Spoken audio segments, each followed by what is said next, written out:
Yo iba a un taller literario. La verdad que las clases eran bastante previsibles hasta que llegó Cintia con una obra de teatro que había escrito. Se llamaba Topos. Para leerla nos distribuimos los papeles al azar y cuando terminamos, Cintia me señaló y me dijo: vos vas a ser de Silvina, ya está. Yo la verdad que para qué la iba a contradecir, me pareció bastante mala onda porque tenía pinta de uno de esos proyectos de que nunca se iban a concretar. Me equivoqué. Al mes recibí un email convocándome al primer ensayo. La llamé a Cintia para decirle 3 cosas básicas. Nunca había actuado, nunca había tomado clases de actuación y lo más importante es que no me gustaba el teatro. Nunca iba al teatro. Bueno, debo haber ido 3 veces. Una cuando tenía 6 años y fui a ver el Zar Saltán al Teatro Colón. Una obra musical del que salí aturdida y una que todavía estoy tratando de entender. Cintia me dijo que pensaba muchas cosas sobre mí, pero no que era una cobarde. Fui al primer ensayo.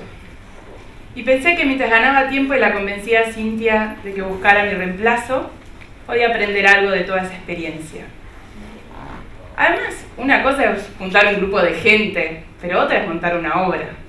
Encontrar un teatro, ¿saben lo difícil que es encontrar un teatro underground en Buenos Aires?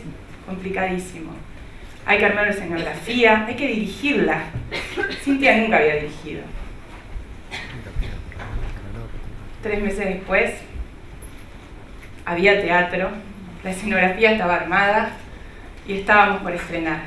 Y además Cintia estaba dirigiendo la obra de una manera increíble, sabía perfecto dónde quería llegar. Y por eso llegó el día del estreno.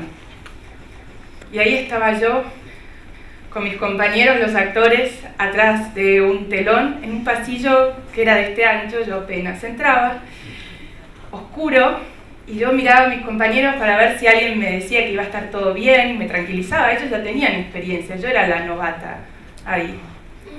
Pero nadie me miró ni una sola vez, todos estaban concentrados en lo suyo.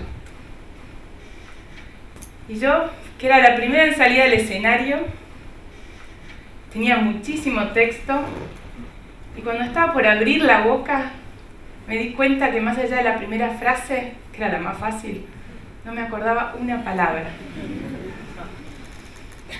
Pero salí. Como un torero con mareos o una bailarina con calambres. Salí y ya no era una cobarde. Pero salir es una cosa, después hay que sobrevivir toda la función. Y me apoyé en 3 cosas que había aprendido durante los ensayos. Una es que bufar saca energía. Yo hacía mucho esto. Cuando tenía que expresar una emoción o cuando quería llenar un silencio o simplemente cuando no sabía qué hacer. Me di cuenta también que lo hacía en mi trabajo, cuando mi equipo no entendía lo que les pedía, en la cola del banco, en el subte. Bufar roba energía en el teatro y en la vida. Mejor inspirar. También aprendí que hay que estar bien plantado. Yo en el escenario parecía una garza. Doblaba unas pies, me balanceaba, así un poco así. No, los pies tienen que estar bien conectados con el suelo. La energía tiene que salir de acá. Eso lo que te da es seguridad, te da equilibrio. Así es más difícil de que te caigas. Así es más difícil de que te hagan caer. Y la otra cosa que aprendí, tal vez la más importante, es que para conectar hay que mirar a los ojos. Hay que mirar de verdad. Cuando nosotros estábamos en el escenario y nos mirábamos, algo pasaba. Es muy difícil de explicar, pero era como si los vínculos que en ese momento estábamos actuando se volvían reales, se volvían sinceros.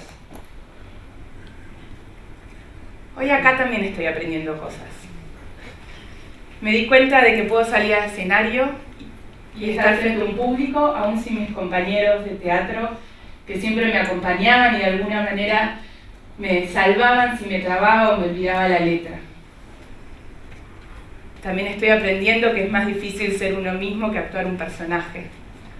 Cuando yo hacía de Silvina no me temblaban las piernas como ahora, ni me ponía colorada ni tan nerviosa. Pero hay algo que es lo mismo.